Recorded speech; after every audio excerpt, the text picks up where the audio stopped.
Well, thank you all for being here. I apologize for the late start, but I just simply wasn't going to start this lecture in the rain until I had Barbara Lazar here in the room with us. So that's the reason.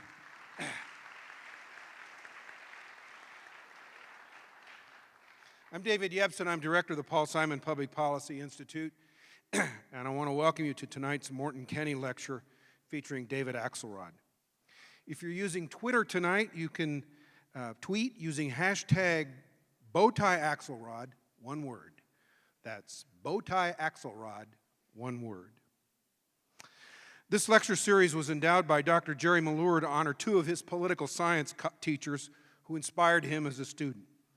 We are co-sponsors of this series with the Political Science Department, and I'd like to welcome all of the students, faculty, and staff from the department to tonight's event. I especially want to thank Dr. Virginia Tilley, Dr. Scott Comparato, and Dr. Kent Mulligan for their help setting up this evening's event. In this series, the Institute tries to bring a political practitioner to campus, and the department looks for academics to bring, and as you can see from the program, it has been a series that has enriched our campus now for 20 years. I want to thank Jerry Malure for making it happen. And I also want to thank my colleagues at the Institute, Delio Calzolari, Carol Greenlee, Carrie Day, John Jackson, Linda Baker, Charlie Leonard, and Shiloh Dietz, and our student workers, and Kent Dozal, our Simon graduate student, for all their hard work in making this event happen. If you try to put one of these things on, it's not something you do at the drop of a hat. Now, on behalf of the university president, Randy Dunn, I want to give the university's official welcome to David Axelrod. David?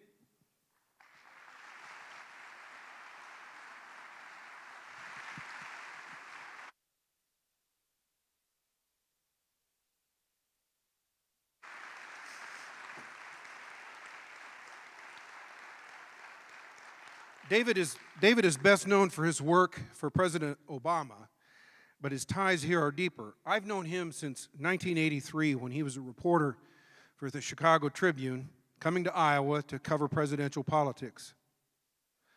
Now, in his book, Believer, he refers to me as rumpled and curmudgeonly. You are calling me rumpled? David was persuaded to give up that career in journalism by Congressman Paul Simon to work on Paul's 1984 Senate campaign, which led to a successful career as a political consultant. Through his work with Paul and President Obama and Illinois politics, David met many people in this region and has many friends here in the audience tonight. After the 2012 presidential election, David started the Institute of Politics at the University of Chicago. David, thank you for being here. Thank you.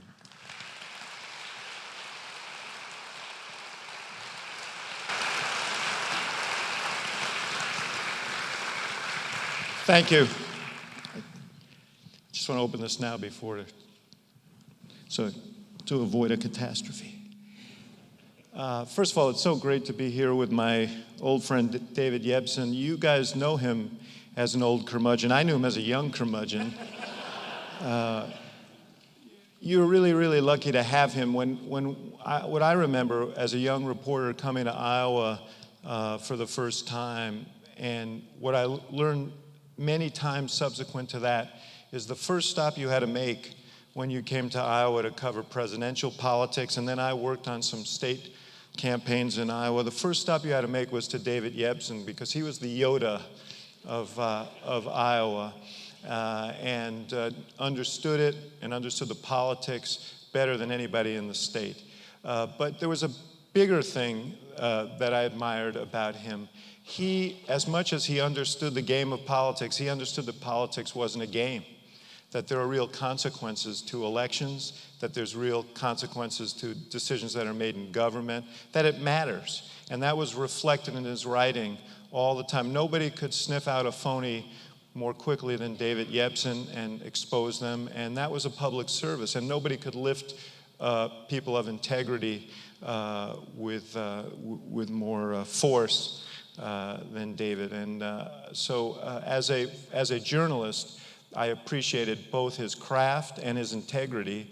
And I think that his appreciation for what politics really means is why he's such a splendid director for this institute. So give him another hand, will you?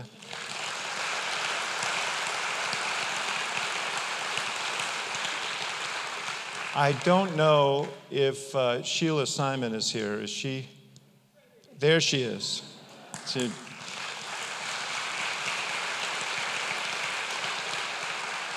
Sheila and I have known each other for a very long time. She was a young student when her dad ran for the Senate, and I got drafted out of the newspaper business by Paul to help on his campaign. And I can't help think about how proud he would have been to know that you sat in the office that he held as lieutenant governor, but more than that, that you did it with the same sense of integrity that he brought to government.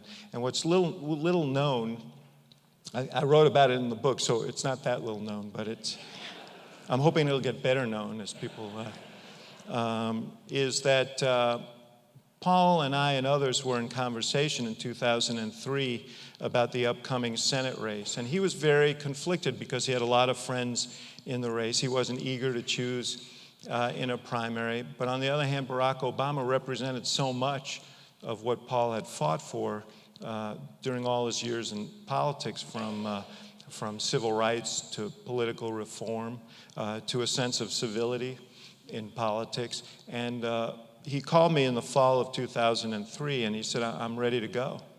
I think it was more like, Dave, I'm ready to go. And I said, well, Paul, why don't we wait until after the first of the year, because it'd be great to kick off the kind of sprint to the general election with your endorsement. And his endorsement meant so much. And he said that was fine. And he said, I'm just going in for some surgery, but I'll be ready for that. And sadly, and as we all know, he didn't emerge from that ordeal. And so we were in a dilemma, which was, how do we, you can't sort of announce Paul's endorsement without him. And I got this idea, which was to have Sheila narrate an ad in which she talked about her dad. And I had lots of footage from my work for Paul, great footage of him, so buoyantly out there with people and campaigning and speaking. And she talked about Paul, and she said, Senator Barack Obama is cut from the same cloth. And she talked about Barack. And the ad finished with Sheila saying, Barack Obama will be a senator in the Paul Simon tradition, I know. And then we revealed her because Paul Simon was my dad. That ad was so impactful, and it made my heart soar to think that even though he wasn't with us, that Paul's reputation was so great and so strong that just this implied endorsement was enough. And we had so many people say, well, if he's Paul Simon's guy, then he's my guy. And that was the respect that Paul engendered in this state among Democrats in the state, and I think beyond Democrats. I just want to acknowledge one other friend of mine, Barbara Brown. Barbara, are you here somewhere? Yeah, I've known Barb for 30 some odd years. I think we met at the 1982 mini convention in Philadelphia, maybe. And she was a young activist, and I learned that she was raised on the farm and got interested in politics.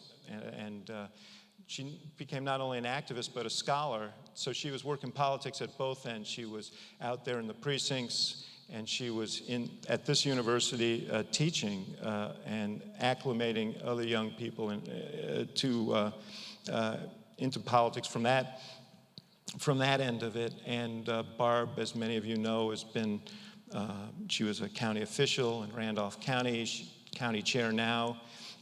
She helped found the Illinois Women's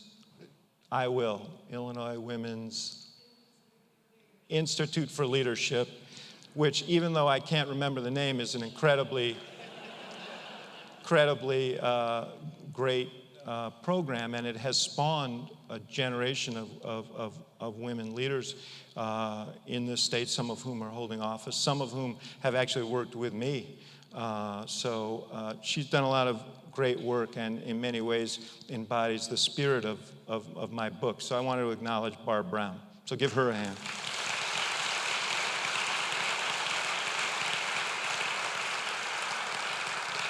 I am really, really honored to be here for the Paul Simon Institute and here in the place where Paul was so happy and a place of which he was so proud, because he was to me the ultimate believer.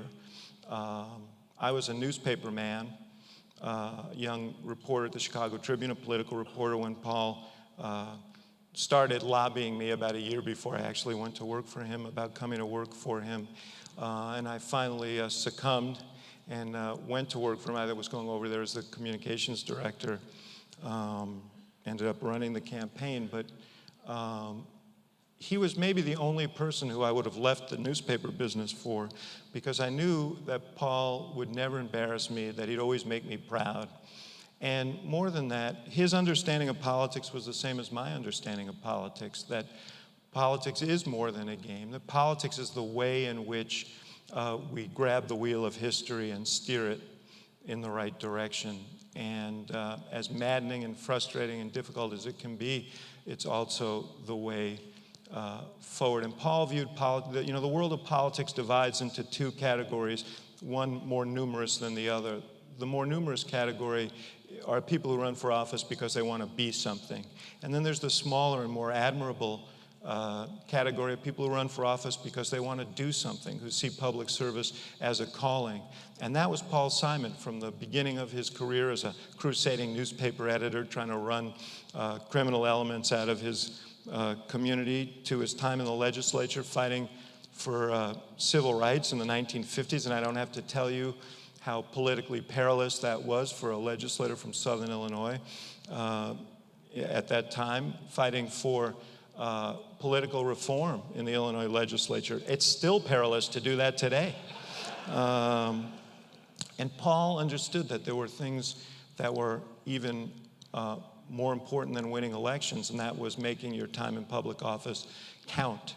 And so as I wrote this book, I wrote it with him and a few other of the people who I was so fortunate to work for in mind. And so it's a great honor to be here and to think of Paul and the contributions that he made and to help carry on his work, which is to inspire other people to consider life in the public arena. I will tell you that my own interest in politics started at a very early age, 5 years old. You can fill in the nerd joke there, but I was living in New York City. My family lived in a place called Stuyvesant Town, which was a housing development that was built for returning war veterans. And John F. Kennedy was campaigning in New York. This is 10 days before the 1960 election, October 27th, 1960. And the woman who took care of me when my mother was at work, a wonderful, wonderful woman named Jessie Berry, African-American woman, classic story, came up from the South, very little formal education, but lots of wisdom. And she took care of other people's children so she could take care of her own. She thought I should see this. So she took me out in the middle of the afternoon and put me on a mailbox and to watch. And I watched as 20th Street, which is where I lived, part of Manhattan where I lived, a huge boulevard, usually filled with traffic, but now was filled with people. And this red-haired young man jumped on a platform and started speaking, and his voice was booming off of the buildings. And, I didn't understand much of what he was saying. I was 5. I was precocious, but not genius-level precocious. But it was clear that it was important. Everybody paid rapt attention to him. And what I learned that he said years later through the wonders of Google was that I'm not here to say that if you elect me, on the platform that says if you elect me, everything will be good. He said being an American citizen in the 1960s is a hazardous occupation filled with peril, but also with hope. And we'll decide which path we take on November, and I can't remember the date of the election. And the message was very clear, which is that we're not just flotsam on the historical waters. We can row, we can determine what the quality of our future, and the way we do it is through our democracy and through elections. His brother, Robert Kennedy, said it even more succinctly. He said, the future is not a gift, it's an achievement. We have to work for it. And so I was hooked from that very day. And in fact, when I was 9, I went to work for Bobby Kennedy, who was running for the Senate in New York State, not as the strategist, but I gave out leaflets for him on a street corner. The next year, I broke with the Democratic Party. I was 10. And I thought that the candidate for mayor they had chosen was a hack. So I worked for a liberal Republican named John Lindsay. And if you guys wonder what a liberal Republican looks like, I think they have. I know at the Field Museum in Chicago they have some. They have some on display. And all through my teen years, I worked on campaigns. And when it came time to choose a college, I chose the University of Chicago, and I chose it for 3 reasons. One was it was more than 600 miles from New York, so I knew my parents wouldn't surprise me with a visit because they'd have to buy a plane ticket. Second was, of course, it was a great university, and I knew it was a great university. But the third was that I knew Chicago was a great political town. I thought it'd be an interesting place to be because the Daily Machine was still alive and kicking. There was this burgeoning black independent political movement, and a lot of it was centered around where the University of Chicago was. They had just hosted in 1968 the calamitous Democratic Convention, and I thought, what an interesting place to be in. Then I got to the university at that time. I'm speaking now as the director of the Institute of Politics at the University of Chicago, so I want you to know this problem has been remedied. But at that time, I couldn't find anybody who wanted to talk about anything that happened after the year 1800. So I started writing as a way to sate my interest in politics, and I started writing a political column for a little newspaper there called the Hyde Park Herald around the University of Chicago when I was 18. And I parlayed that into some other freelance gigs and got a job at the Chicago Tribune, an internship, and then a job after that. And, you know, when they hired me, the editor said, well, you know more about the 50 wards and the Byzantine history of the wards and everything than anybody we've got, but you don't know anything about being a reporter, so we're putting you on nights and I stayed for 2.5 years, and it was a great experience. You learned so much about a community doing it. I covered a lot of murder and mayhem, which turned out to be good practice for Chicago politics. And I had a wonderful experience. I became a City Hall bureau chief, political writer, wrote a column. But then the business started to change. I became a little disillusioned with the direction journalism was taking, and Paul came along, and I went to work for him. And as you all remember, because most of you were probably very instrumental in this, Paul won a narrow victory over Charles Percy, who was a 3-term incumbent, in a year that Ronald Reagan was carrying Illinois by a landslide. One of the things that I remember about that election was that 1/4 of the voters who called themselves conservative voted for Paul Simon, though they knew he wasn't conservative. They knew what he stood for, but they trusted him. They saw something in Paul that they trusted, and even though they didn't agree with him on a lot of things, they so appreciated his character that they voted for him. And I want to make one other point about Paul before I move on that I should have made at the beginning. The other thing that I so admired about Paul was he had opponents. He never had enemies. And he had an incredible ability to get along with people without compromising his principles. He had friends across the aisle. I had Alan Simpson at the Institute of Politics recently who loves Paul Simon and went on about that. But, you know, I'm missing that in our politics today, this notion that we can disagree without being disagreeable. Paul was the major proponent of that theory, and that is something to be deeply admired. I'm also so grateful that he gave me the opportunity he gave me, because it opened the door for me to become a political consultant, and I opened up a business after that and started doing small campaigns and leveraged my way up. I did work on Paul's presidential campaign. Tagline of the ads, by the way, "Isn't it time to believe again?" So this isn't a new theme with me. And I built a firm in the middle of the country, which was unusual, that did pretty well doing campaigns. One of them was in Iowa for a state senator named Tom Vilsack, who was not a favorite in the primary and not a favorite in the general. And there was another candidate in the primary who was way, but Tom was a wonderful guy. I really wanted to work for him.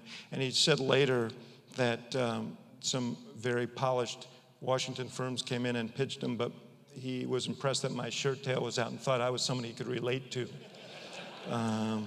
But as David remembers, we won an upset victory in the primary, and then we were running against Jim Ross Lightfoot, who was a former congressman, in a race that was, and Iowa hadn't elected a Democratic governor in 32 years.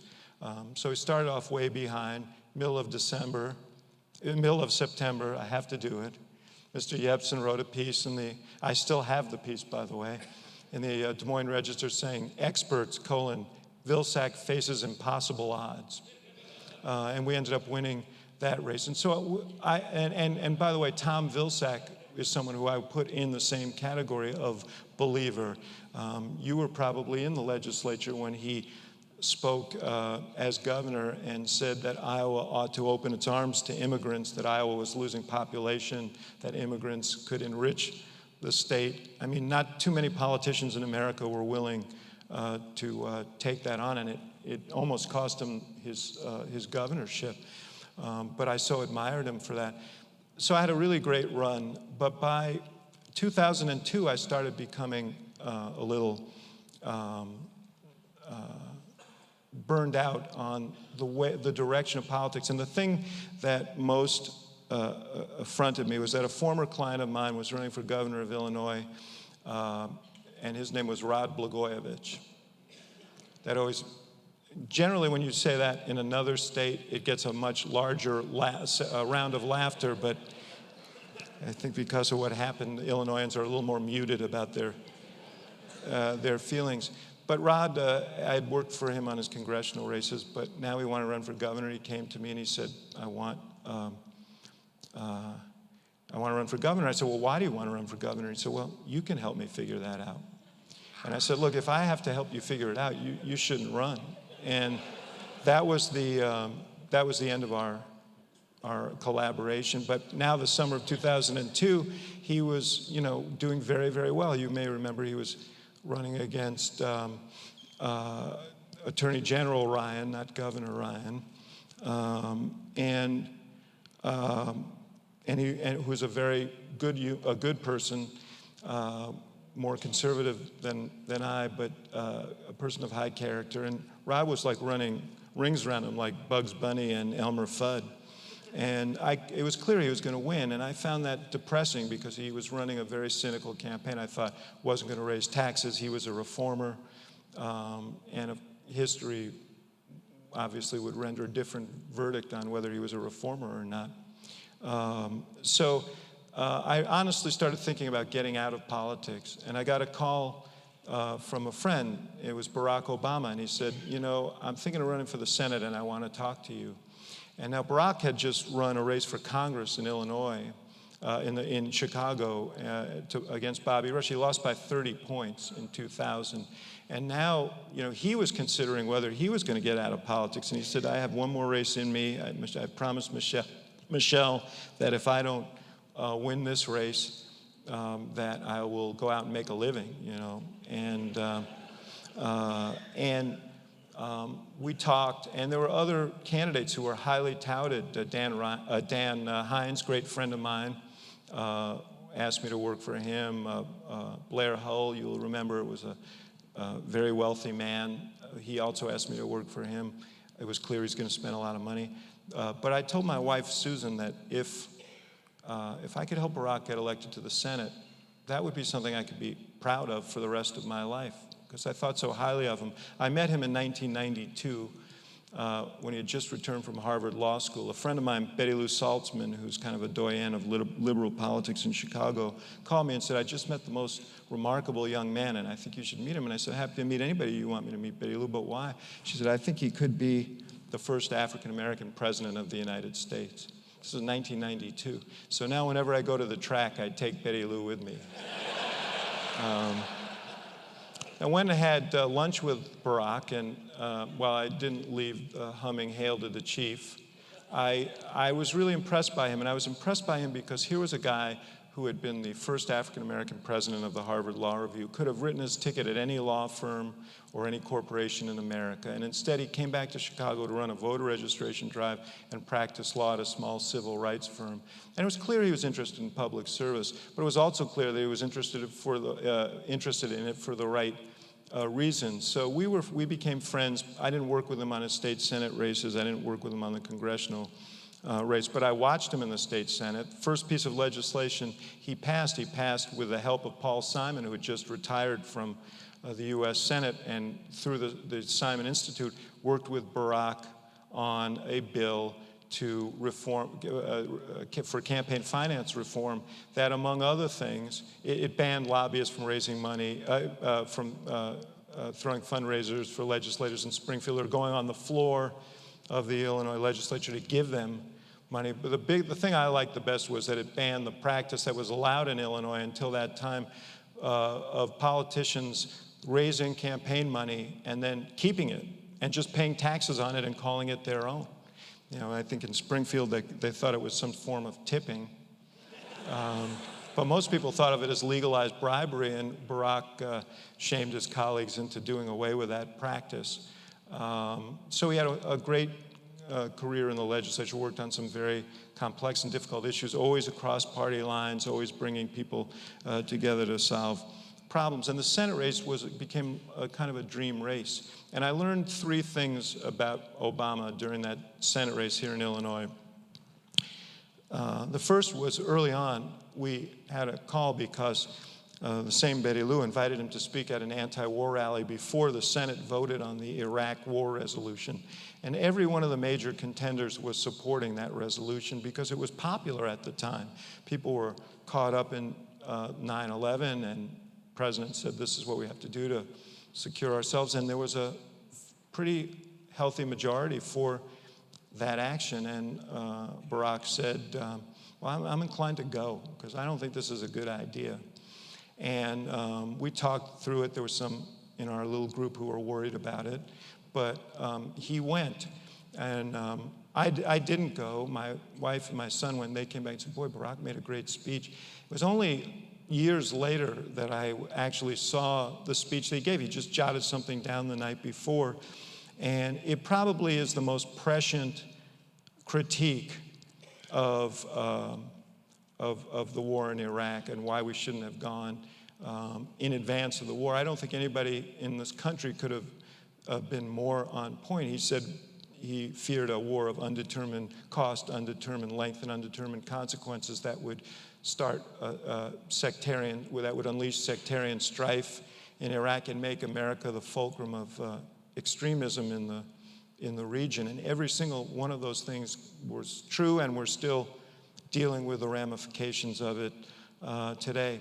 Second thing I learned about Barack during that campaign was when he came down here for one of the first trips to Southern Illinois to campaign, and I forget what town he was in, some small town, went to the VFW hall, and the young kid who was traveling with him called me and said, gee, we had a great day. And I'm like, really? And Barack called me that night, and I said, yeah, you had a great day. He said, why you sound surprised? I said, I don't know, man, black guy named Barack Obama from Chicago. I thought it could be, challenging. And he said, no, you don't get it. These people, they're just like my grandparents from Kansas, and we talk about my grandfather and Patton's Army and my grandmother who was a Rosie the Riveter, and it's good. It's good. And what I realized about him was that he felt comfortable in any room in which he walked, whether it was a VFW hall here in Southern Illinois, or a church in the inner city in Chicago, or a Tony parlor in the suburbs of the city. He took people as they came, and I thought that was an incredibly great quality at a time when people so wanted to be linked together, wanted a greater sense of community. And then the third lesson came in the weeks before and at the Democratic National Convention in Boston. We had lobbied candidly to get him the role of keynote speaker, and it came through. In fact, we were driving somewhere around here when it came through, and cell service wasn't the best, so the manager for John Kerry, Mary Beth Cahill, had to call like 3 times to get through and complete the call, but she said, we want you to be the keynote speaker. Barack said, great. He hung up, and he said, I know what I want to say. And I said, what do you want to say? He said, I want to talk about my story as part of the larger American story. And he started talking it through. And he worked on the speech himself throughout the next few weeks. While he was campaigning, he'd write in the car. When he was at the state senate, he'd go into the men's room and work there. And he finally pulled all of this together into a draft. And I had taken a week with my wife, I got this fax of this speech that he had sent to my office, emailed the night before at like 1 or 2 in the morning, which is his custom when he's writing speeches. And I read the first page, the second page, the third. I kept handing the pages to Susan. And by the third page, I thought, this could be one of the great convention speeches of all time. I mean, it was profound and beautiful and really captured the best of America. He did exactly what he said. He wove his own story into the larger American story. And when he gave the speech, Robert Gibbs, our press secretary, and I were standing on the floor of the Fleet Center in Boston, and I turned to Robert. I'm looking all around me, and I'm seeing people. At first there was a big, a lot of noise in the crowd, as there tends to be at conventions. And then as he started talking, people start paying attention. And now I see people crying and cheering and laughing and hoisting these Obama signs that we had circulated around the arena. And I turned to Robert, because I had been in the audience in 1984 when Mario Cuomo gave his speech at the Democratic Convention in San Francisco. So I knew what a speech like this could mean. And I turned to Robert and I said, I think this guy's life just changed forever. And I think our lives may have changed forever too. And that turned out to be true. That wonderful little Senate race of 2004 became the forerunner of a much larger project in 2008 that really, in my experience, was the first campaign that recaptured the kind of spirit of the Kennedy campaign of 1968, the sense that the world, we had big problems, and this was more than about one guy or about one party. This was about confronting these big issues facing the country. And I won't rehearse that whole, I could speak for hours on that campaign, and I'm happy to answer questions about it. But what I also remember is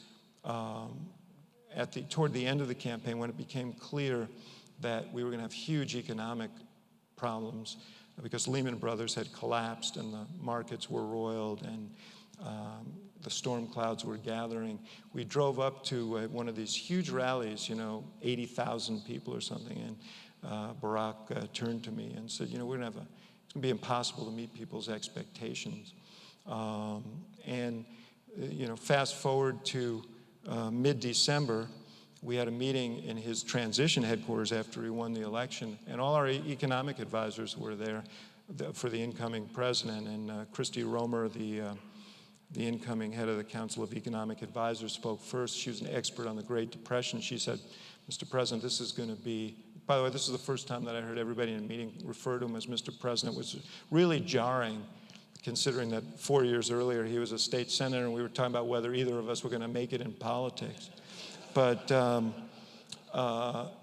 and she said, this is going to be the deepest recession since the Great Depression. Larry Summers spoke and said, we're going to lose millions. There's a huge hole in our output, and we're going to lose millions of more jobs. Tim Geithner spoke and said, the incoming Treasury Secretary, said the banking system's locked up, they're not lending any money, and the whole thing could collapse. And then to cheer everybody up, the budget director, Peter Orszag, said this is going to add trillions of dollars to the debt between the crisis itself and what we need to do to handle it. And we started working on the Recovery Act in that room. Obama said, he said, well, I guess it's too late to ask for a recount. He said, so we better figure out what to do. And we had a long meeting about, in the first instance, about the Recovery Act. But I saw him in the first few months of that administration when we were a triage unit trying to save the American economy, make a series of decisions, each of which were as unpopular as they were necessary. One of them was to save the American auto industry. Everybody says that was a no-brainer, but it didn't seem like a no-brainer then when polls were strongly negative. Republicans were calling it socialism. He appointed a auto task force because we knew that General Motors and Chrysler were only had a couple of months unless there was an intervention or they would collapse. And he appointed a task force. We met with them in March, and we had a meeting in the morning that was delayed because North Korea was threatening a missile, some sort of missile launch, or we thought they were. And he came to the meeting. We had 45 minutes. He said, I can't decide the future of the American auto industry in 45 minutes, so we're going to meet again tonight. He went on to meetings on Afghanistan, on Iraq. He had a town hall meeting that day on the economy. And then we finally reconvened, which is what the presidency is like, especially in a time of crisis. And we had a very lengthy meeting, and the auto task force laid out their plans, and there was no guarantee that they would work in the case of Chrysler, they said no better than 50-50. But there were people in the room, Gene Sperling, who was one of our economic advisors, ended up succeeding Larry Summers. And Gene was from Michigan, and he talked very, very poignantly about what the collapse of the auto industry would mean for Michigan. Robert Gibbs had worked there for Debbie Stabenow, and he said, Mr. President, there are communities in Michigan that are already in a depression, and this would just push them over the edge. And, my job was always in the White House I was the guy with the numbers, the polling, and I was the political guy. And I said, well, even in Michigan, people are opposed to this. And I shared some of the numbers. I really wasn't trying to nudge the debate one way or the other, but he needed to know what the liabilities were. And he said, look, I hear you, but we're in the midst of the worst recession since the Great Depression, and if we don't do this, these companies will collapse, take the industry and all their supply chain with them. We're going to lose 1 million more jobs and an iconic American industry. He said, I think if we've got a reasonable shot and they're willing to rationalize their businesses to make cars that people want in the 21st century, we've got to take it. And that wasn't the first time that I was grateful that he shoved my numbers aside. I always say I like him so much because he listened to me so little. And maybe the hardest decision that he made in those first 2 years when I was there was the decision on health care. Because the politics of health care were perilous, and everyone knew it.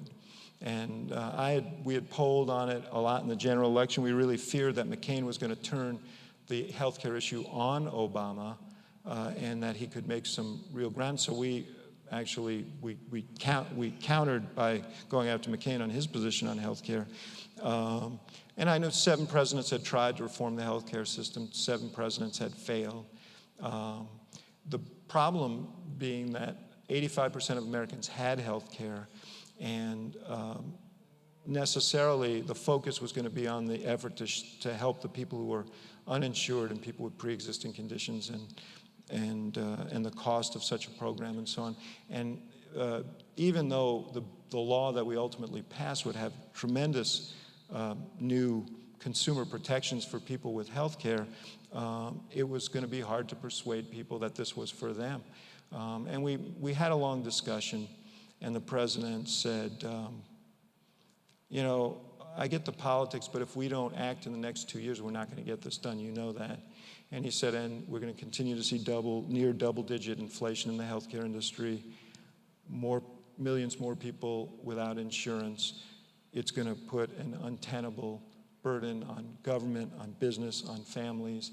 He said, I think we have to do it. He said, and I'll never forget this, he said, what are we going to do, put our approval rating on the shelf and just admire it for 8 years, or are we going to draw down on it to try and do some things that are important for the country? And so we went, and it was as difficult as we feared. And there were times when I went back into the Oval Office. I remember in the summer, he had just come back from a trip to Wisconsin, and I went in and I said, we're taking on water on this healthcare issue. And he said, yeah, well, I just came from Green Bay, and I met a woman who was 36 years old, had 2 children, a husband. She and her husband both have jobs. They have health insurance, but she has stage 4 breast cancer, and now she's hitting against her lifetime caps, and she's worried about leaving her family bankrupt. And by now I felt his hand in the small of my back moving me out of the Oval Office. And he stopped at the door and he said, that's not the country we believe in. So let's just keep fighting. That same summer, someone tried to persuade him to throw in the towel, and he turned to Phil Shalero, his legislative director, and said, Phil, what do you think the chances of us passing this bill are? And Phil said, well, it depends how lucky you feel, Mr. President, which isn't necessarily the thing you want to hear from your legislative director. But and Obama smiled at him and said, Phil, my name is Barack Hussein Obama, and I'm President of the United States. He said, I feel lucky every day. So, and you know, it was interesting. We went over to the House, to the Senate side, to talk to them when they were beginning to deliberate the bill, and we wanted to talk to the Democratic caucus. It was closed door. Gave one of the greatest speeches I've ever heard him give off the cuff to them, and he got back in the car and we were driving back to the White House. And he said, what is everybody so scared of? And I said, I think they're scared of losing their jobs. And he said, what's the point of being up here for 30 years if you never do anything? And I said, I think they would like to do something, but if it's a choice between doing something and losing their jobs, they're going to take the jobs, because for most of these folks, it's the best job they'll ever have. So, you know, we plod through. You all know the story, all the really difficult moments we had. Ted Kennedy's seat being lost to the Republicans. We lost our 60 votes. In the Senate bill was not acceptable to Democrats. In the House, it was a very difficult road to hoe. And then when it finally passed, only because of the perseverance of the president and the speaker and some of our supporters in Congress, we were in the Roosevelt Room, which is the big conference room adjacent to the Oval Office, and my office was right next to his office. And as the votes came in, I found myself getting up. It's almost like an out-of-body experience, and going into my office and shutting the door and sobbing. And I mean, really sobbing. This wasn't little sniffles, but big heaving sobs. And I knew why I was crying. I was crying because I have a child, 7 months old, who she's 33 years old now. She was 7 months old when she started having seizures. My wife found her blue and limp in her crib. We thought she had died, and we rushed her to the hospital. We saw her have a grand mal seizure. They said, well, it'll probably pass in a day or two. A month later, they released us from the hospital. She was still having 10 seizures a day. And for the next 19 years, she had uncontrolled seizures. And in those early years, I was working at the Tribune. I know they paid reporters really well at the Des Moines Register, but at the Tribune, I was making maybe $38,000 a year. And I was paying $10,000 a year out of pocket to cover her expenses. And we couldn't move to another insurance policy because she had a pre-existing condition. And it was a frightening, frightening time for my family to grapple with both the financial burdens and the real concern about whether our daughter would survive. So when the bill passed, I was thinking about what we went through and all the people who wouldn't have to go through what we went through because of what the president had done and all those who had helped, and all of us who had helped him. And I went and I found him and I said, Mr. President, I want to thank you for, on behalf of all the families who won't have to go through what my family went through. And he's a good friend. He knew what my family had gone through. And he put his hand on my shoulder and he said, that's why we do the work. And in a sense, that's what my whole book is about, why we do the work, what politics is really about. And, to the young people who are in this room, I would tell you that it is easy to be skeptical, even cynical about politics today, and ask the question about whether it's worth it and whether you can actually make significant change through the political system. And, I know the impulse of young people who are impatient with the gridlock in the games in Washington. It's let's just start an app. Let's use social media. And those are powerful tools, and we should embrace them in government, actually. But there are certain things that we can only do together through government. And whether you like what's going on now or not, Congress is going to meet with you or without you. And if you don't like what's going on, you only have one option, which is to get in there and try and change it. And that's true in Springfield, and it's true at every level of government. Democracy has responsibilities attached to it. And as Robert Kennedy said, the future is not a gift, it's an achievement. So I really urge, and one of the reasons I'm so pleased to be here at the Paul Simon Institute is because the mission of the Simon Institute is to encourage young people to assume those positions of leadership and grab that wheel of history. So my hope I want to speak to the young at heart here as well as the young. But I hope that the young people here and the students who are involved in the Simon Institute will help steer us to a better place. Because I can tell you, even given all the difficulties we've faced in the 6 years, decisions have been made that have made a palpable difference in the lives of millions of people. And there's no better work than that. So I'm here tonight in part to urge you on and to applaud your participation in this program, to applaud David, and to applaud Paul for starting it. We need you. Your country needs you, and your future demands it. So I want you to give yourselves a hand.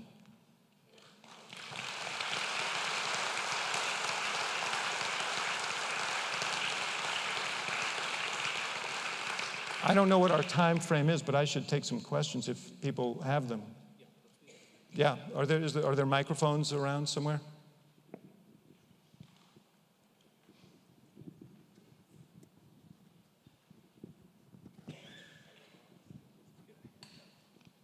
Get your hand up if you have a question. Ken?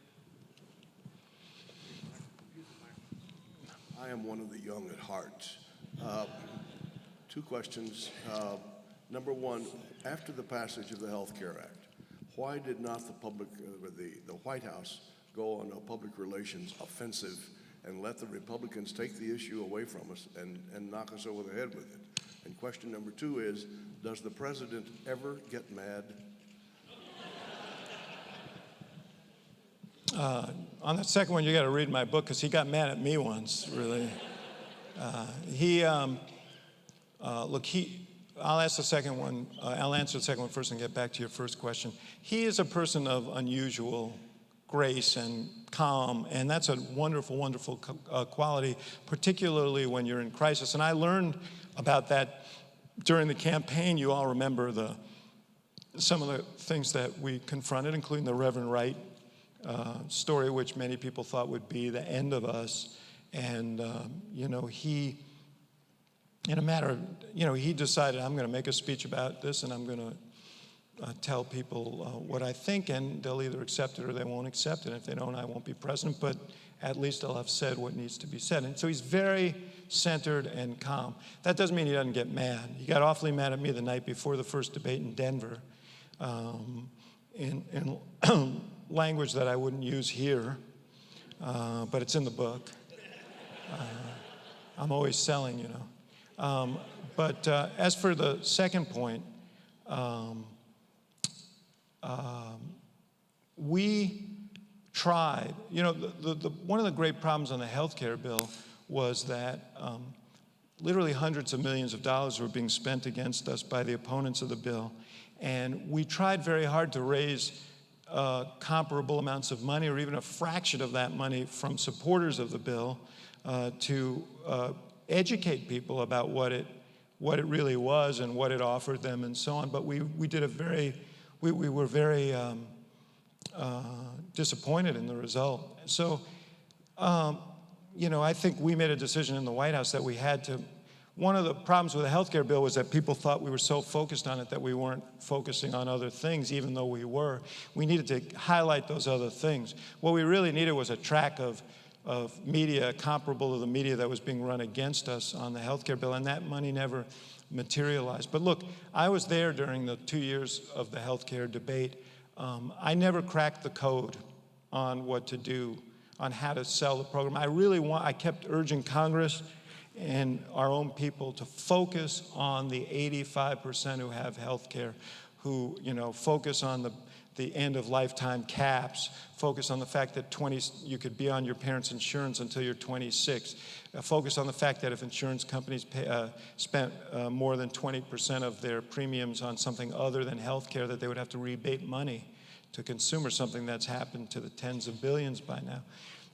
But the inexorable drift of coverage was about President Obama's plan to cover, you know, $1 trillion plan to cover the uninsured. And the message, and I still hear it today, honestly, is, well, this isn't for me. This is like a social welfare program for others. And I never, you know, my hope is that the longer we go, that the more people will realize and recognize the value of this program. You know, 16 million Americans have health care today who wouldn't. People with pre-existing conditions who were banned are no longer. People are no longer coping with these lifetime caps. And there's a whole array of things that are so much better today. And we don't have double-digit or near double-digit inflation every year. And, you know, you've seen the healthcare industry begin to react in a creative way to provide health care in a smarter way. You know, but we haven't solved, the health care bill is more popular probably than it was at its nadir, but it's still not popular, and it should be. So I guess I'm admitting my deficiency here. Let's move on quickly. Let's talk about the future a bit. Tell us what you think about Hillary Clinton. Well, you know, in 2007 and 2008, I actually saw two different Hillary Clintons. In 2007, I saw this, you know, the sort of the big bandwagon juggernaut, inevitable candidate Hillary, who I thought was sort of encased in that veil of inevitability and was unwilling to risk much, was unwilling to venture much, was unwilling to share much of herself with people or give them a real sense of connection. Then she lost the Iowa caucuses, and you know, what did Chris Christopherson said about freedom being, when you guys know what I'm talking about. Freedom is not when you have nothing left to lose. She threw all that caution to the wind, and she was a much, much stronger candidate in 2008 after the Iowa caucuses, because her vulnerabilities were exposed. She was more candid about them. She was much more connecting. She was campaigning at the ground level and really connecting with people there, and was a formidable candidate. She also, her mission was clear. She made the economic challenges people were facing a focus of her attention in a really persuasive way. If she is the second Hillary Clinton, if that's who she is, and I think that's genuinely who she is, I think she can do very well. If she once again allows this presumption of inevitability, because people, David can tell you in Iowa in particular, people don't like to be told who they're going to vote for. They want to make up their minds themselves, and they want you to earn that vote. So I think she's doing the right thing by going to Iowa, going to New Hampshire, and making the case for herself. And I think if they continue in this vein and lay out a platform for the economic renewal of working people in this country and a restoration of economic mobility, I think she'll do well. If she's cautious, if she's unconnecting, if she assumes too much, I think she could run onto some rocky shoals.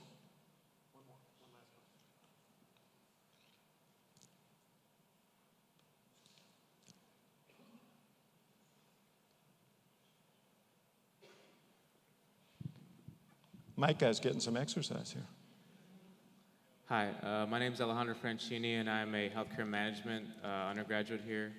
And I was wondering why it took Barack Obama and his administration to admit that people would not be able to keep their doctor, and why. What did you know yourself that people wouldn't be able to keep their doctor under the ACA? And, No. and if there's any way, any ideas you have about how to remedy that, how any ideas the administration might have to allow people to keep their doctor, because a lot of people are very upset about that. So I want to make sure I'm understanding the question. Give him the mic back. Did we know that people would Be able to keep their doctor under the ACA? Oh, yeah. I think everything that we said, we believed at the time. I think the bigger question became, we absolutely felt that nobody should lose their coverage, and we didn't know about this, and we weren't informed about this one glitch, that one category of people who in the independent market who had substandard policies and would lose them. I understand this issue of doctors because, in order to make their policies affordable, healthcare organizations are creating networks, and sometimes doctors are in the network, and sometimes they aren't in the network, and that's an issue that has to be addressed. But understand that there's under a whole lot of other insurance policies now, insurance companies are establishing networks, and they do the very same thing. So this is, this is something that's going on in the entire industry. So I don't have a ready answer for you, and I'm not a healthcare specialist, and I understand the concern that there is, but I think the goal should be to make sure that everybody who needs a doctor can get a doctor, and that people use doctors not just for emergency care, but also for preventive care, which was a big part of the bill. And I think that goal is being advanced by this law. Can I take one more question? Thank you. Thank you. Hi, my name is Joel. I'm a student here at SIU. I'm an undergraduate in communications. Question, how do you think when the millennials move into the political world and are the minority, I guess, of the generation that once the millennials take over the political world, how do you think it will affect how policies and how politics in general just run? Well, I'm hopeful about that because I think there's a greater spirit of tolerance among millennials than among some older folks, and so some of the controversies of today, I think, will go away. I actually think millennials are more attuned to, people who've grown up in the last decade or two. They've lived through war. They've lived through a financial crisis. There is they know not to take things for granted. So I think that there'll be some skepticism about sort of wanton intervention all over the world. I think that'll be a function of it. The thing that I worry about is that because of the nature of media today and the way we communicate, we become too balkanized in that sense of shared community that past generations have felt. We don't feel anymore because people people get their information from different places, and sometimes with strong points of view. So we're not just arguing about solutions, but we're arguing about whether problems even exist. And I think that's roiled our politics, and that's a function of media changing so rapidly that we don't really have our arms around all the implications of these changes. But on the whole, what I see in polling is an opportunity for some of the kind of stubborn politics that divides us to maybe lessen in the years to come, because younger folks, Republicans and Democrats, have a greater spirit of tolerance than some of us older folks do. So that's my hope. It's also, by the way, true that the growing group of younger voters in this country are minority voters, and that's going to impact on our politics profoundly as well. We're going to be, within a few decades, a majority-minority country, if you want to call it that way, but Black, Hispanic, Asian. That's going to have an impact on our politics as well. Thank you, David. Thank you. Thank you.